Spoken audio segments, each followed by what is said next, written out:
Во денешното издание на регионалните вести ќе гледате.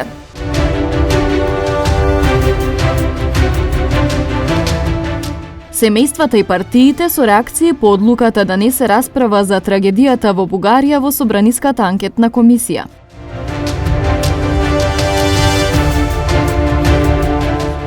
Да се укине мерката за задолжително носење маски во затворен простор, препорача Комисијата за заразни болести.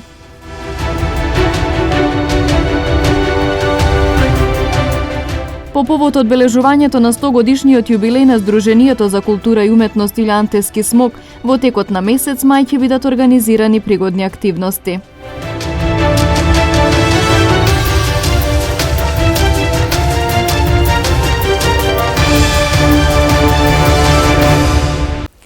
Одлуката да не се расправа за трагедијата во Бугарија во Собраниската анкетна комисија реагираат членовите на семејствата.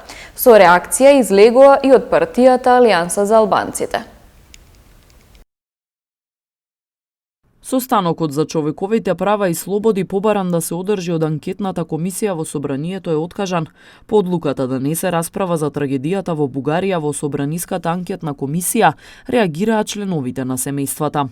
Ние, семејствата на жртвите кои ги загубија животите во автобуската трагедија во Бугарија, сега кога веќе ги немаме нашите најблиски, ја бараме само вистината и правдата. За таа цел побаравме анкетната комисија во Собранието да одржи состанок за човековите права и слободи. Но денеска добивме одговор дека оваа средба, иако ја свика председателот на комисијата Халил Снопче, председателот на Собранието Талат Џафери ја откажа. Потсетуваме дека пратениците се наши представници во Собранието и тие треба да бидат нашиот глас и нас да не бранат. Ние ја бараме само вистината и правдата, а таквите одлуки ги цениме како обид да се сокрие истото.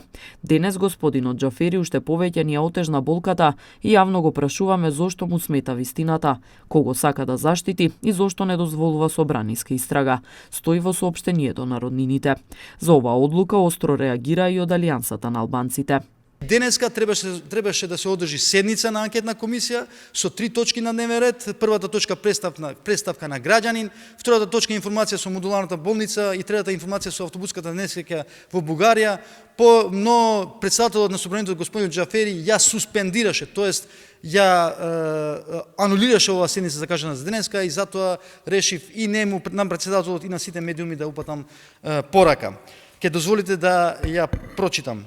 Јас не сум правник, но шокиран сум и за навреда на правото и логиката го сметам дописот на председателот на парламентот со кој ме информираше дека ја анулира седницата број 4 на постојаната анкетна комисија за заштита на слободата и правата на граѓанинот.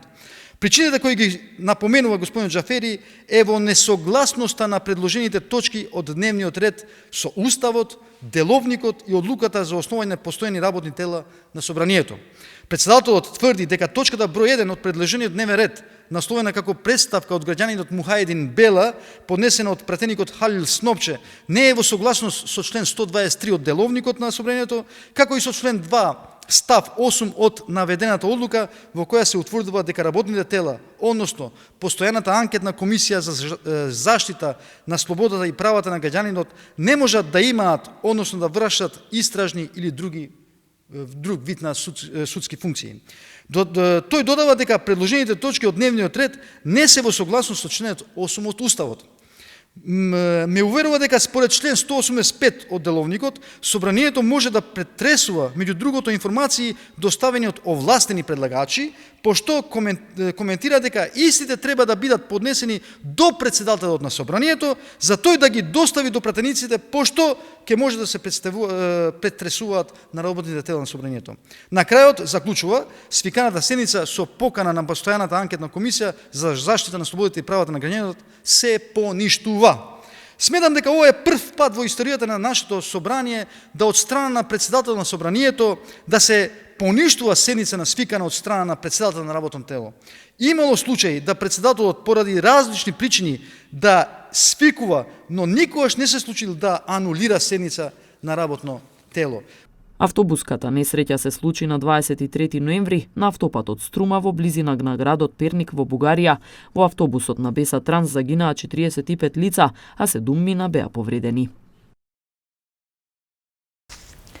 Портпаролот на ВМРО ДПМН Наум Стоилковски на пресконференција изјави дека иако поминало многу време од пожарот во модуларната болница во Тетово и од автобуската несреќа во Бугарија, одговорност не е утврдена. 7 месеци, повеќе од 210 денови, минаа од пеколниот пожар во модуларната болница во Тетово. 14 живи пациенти и пеплосаа. 3 месеци и 2 недели, повеќе од 110 дена минаа од пеколот во автобусот на смртта на автопатот Струма во Бугарија. 45 мина живи изгореа. 150 денови минаа од како Вилма Русковски изјави дека, цитирам, нема ништо конкретно од истрагата за модуларната. 130 денови минаа од изјавата на Пивоваров, национален координатор за гранично управување, дека патниците се виновни затоа што не ја провериле лиценцата на автобусот. 80 денови, повеќе од 10 работни недели минаа, откако се пристигнати 7 страници за превод од Германија, извештајот за несреќата во Тетово. 140 денови минаа, откако Руфат Хусеини, директорот на Државниот инспекторат за транспорт, изјави дека се обиделе, но не успеале да извршат контрола во просториите на фирмата Бесатранс. 19 недели минаа откако Љубомир Јовески заедно со Вилма Русковска беа во Бугарија по несреќата со автобусот и уста не отворија од тогаш за случајот. 110 денови царината проверува како тоа автобус без лиценца минувал граница. Почитувани, Вилма Русковска се уште е обвинител. Љубомир Јовески на крајот мандатот се моли за уставен судија. Оливер Спасовски се уште е министер за полиција. Љупчо Путер Николовски е министер за земјоделство, бидејќи му се укина Министерството за борба со корупција. Заев и Филипче од страна ќе отварале фондација. Влакно не им фали. 60 луѓе живи пеплосаа. 60 луѓе се очигледни жртви на криминал и корупција. Никому влакно не му фали. Никој не понесе одговорност. Никој, ама никој не одговараше за тоа. Корупцијата изгоре 60 луѓе, никој не одговара. Со вакво заробено правосудство од тандемот СДСМ ДУИ, со влада на СДСМ ДУИ, секој ден минат во Македонија е ден минат со висока корупција и криминал. Председателот на Собранието Талат Џафери со изјава за медиумите во однос на реакциите за трагедиите во Тетово и во Бугарија. Јасно дека Талат Џафери како председател на Собранието, како пратеник и како човек ниту штити некого, ниту ќе го штити некого за кој што надлежните органи и институции ќе констатираат дека имаат одговорност за случувањата на тие два настани. Модуларната болница Тетово и автобусот е надлежност на други институции кои што се во постапка. И едното и другото се во судска процедура, во истражна процедура.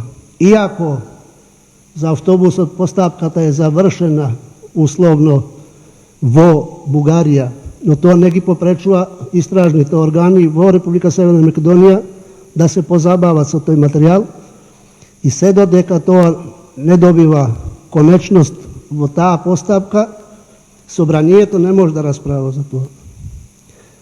По однос на модуларната болница Тетово, истоветно е добиен извештајот од странските истражители, тоа од Германија, и тој извештај се обработува во надлежната институција обвинителство во Република Северна Македонија и судска постапка, и се додека таа нема судска разрешница, не може Собранието да се меша. Затоа што според деловникот Собранието, член 122, не може да има истражни судски надлежности. Во кое својство Собранието и пратениците сега ќе се вклучат во истрагата и да знаат до каде е истрагата кога тоа се класифицирани информации во смисла на оно што е кривичниот законник. Да се укине мерката за задолжително носење маски во затворен простор, препорача Комисијата за заразни болести. Оваа препорака не важи само за здравствените установи, аптеките, домовите за стари лица и јавниот превоз. Најпрво ја разгледавме епидемиолошката состојба во државата и заклучивме дека моменталните услови ни овозможуваат да размислуваме за намалување на рестриктивните мерки и се согласивме да препорачаме укинување на мерката задолжително носење на маски во затворен простор. Од оваа мерка се исклучок здравствените установи, домовите кои згрижуваат постари лица, аптеките и јавниот превоз. За овие 4 затворени објекти или како да ги класифицираме, останува задолжителното носење на маски. Од сите останати затворени простори, маските може да се носат само по желба на индивидуите, но задолжително носење не се практикува веќе. Тоа е едната мерка и втората поважна препорака која денес ја донесовме се однесува на следењето на контактите од потврдени случаи на COVID-19, се укинува епидемиолошкото следење на контактите и последователната препорака за изолација на контактите. Ова се две крупни промени. Како што зборувавме повеќе недели наназад, ние ја проценуваме епидемиолошката состојба и планираме постепено олабавување на мерките, бидејќи не сакаме наеднаш да се соочиме со зголемен ризик. Со полчасовен протест пред Министерството за здравство, утрематичните лекари од цела држава повторно ќе го изразат своето незадоволство од немањето слух на здравствените власти за нивните потреби. Во саботата на 2 април Управниот одбор на Сдруженијето на приватни лекари во Република Македонија заедно со сите координатори донесе одлука за протестирање, мирен протест на Денот на здравството 7 април пред Министерство за здравство.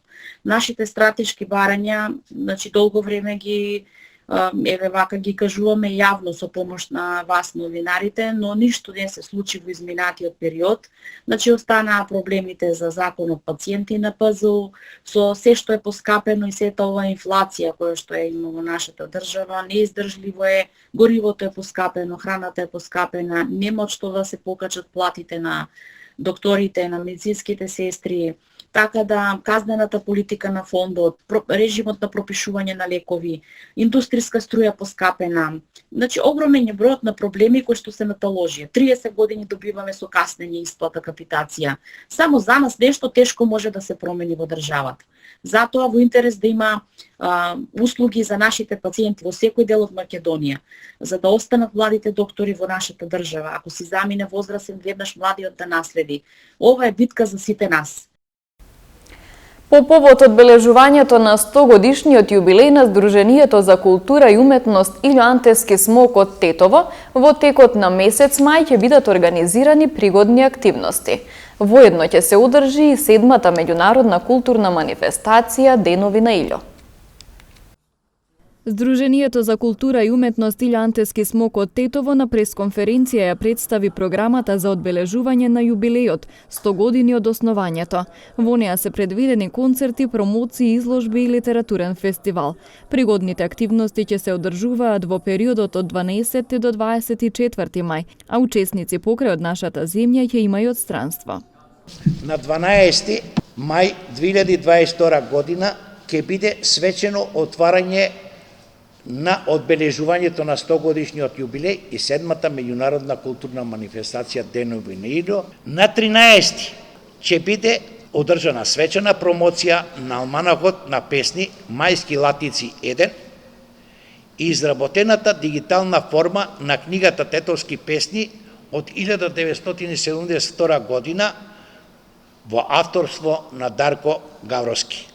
После промоциите следува свечено отварање на меѓународен литературен фестивал Поетски латици 2022 година. На 14 мај ќе биде одржана свечена промоција на алманахот на афоризми и карикатура Насмевки 1. После промоцијата следува свечено отварање на тиот интернационален фестивал на хумор, карикатура и сатира. На 17 мај положување на цвеќе на споменикот Илоантески смок, а додека во 18 часот во музеот на Тетовски крај ќе биде свечено отворена изложбата на фотографии по повод 100 годишниот јубилеј. На 18 ќе имаме свечен концерт од фолклорната група Дивизи од градот Буира, Алжир. На 19 во четврток ќе биде одржан целовечерен концерт на фолклорниот ансамбл Арбана од Тирана, Албанија. На 20 ќе биде исто така целовечерен концерт во 20 часот во Домот на Арама во Скопје од страна на алжирската група.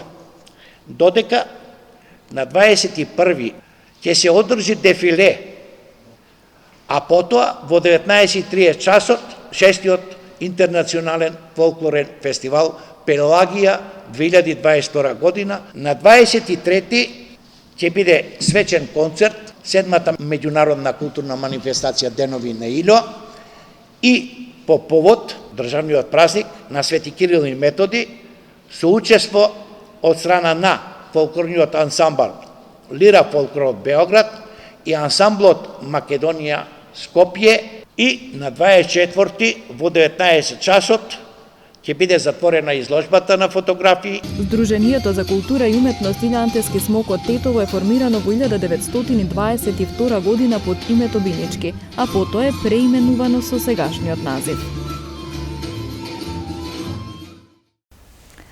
Пронајден кокаин кај гостиварец, физички напад во Тетово. Следуваат деталите од полицискиот билтен на СВР Тетово.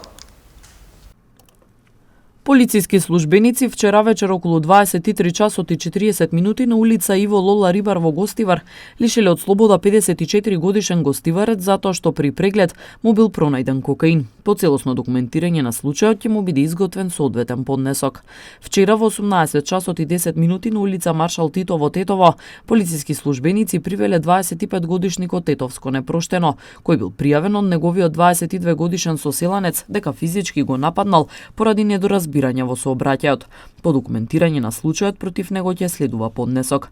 Вчера пак во 21 часот и 20 минути приведен бил 34 годишникот Тетово, на кого основниот суд Тетово му определил мерка притвор од 30 дена поради сомнение дека на 18 минатиот месец сторил кривично дело предизвикување општа опасност во казино во Тетово. Нешто подоцна тој е спроведен во казнено-поправната установа затвор Скопје за издржување на притворот. Полициски службеници вчера во 9 часот и 50 минути на улица 146 во Тетово со судска наредба привеле 44 годишникот Радовиш за издржување на затворска казна во казнено-поправната установа затвор Струмица. По плането тој бил спроведен во затворот. Вчера околу 18 часот и 50 минути во Тетовско Боговиње полициски службеници лишиле од слобода 59, 33, 31, 30, 52 и 29 годишник сите од ова село, кои пред тоа учествувале во меѓусебна физичка пресметка. Според пријавеното, дел од нив користеле и тврди предмети, а со цел да прекине меѓусебната пресметка поради нерасчистени имотно-правни односи од полициските службеници кои презеле мерки, бил испукан во воздух еден предупредувачки куршум. Тие се задржани во полициската станица Тетово и се расчистува и документира случајот.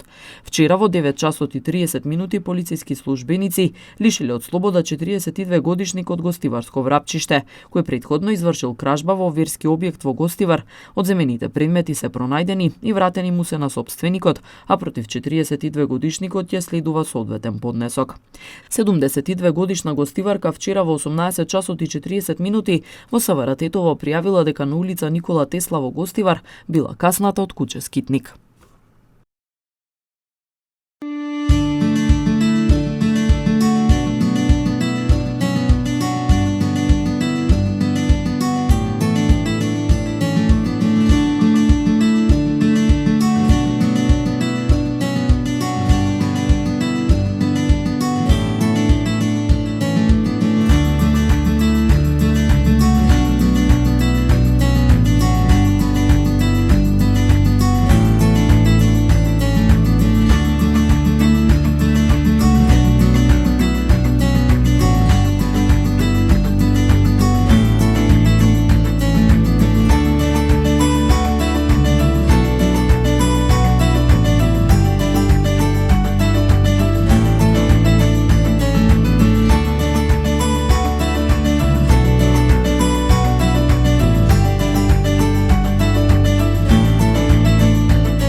Тоа беше се што подготвивме за овие регионални вести. Пријатно!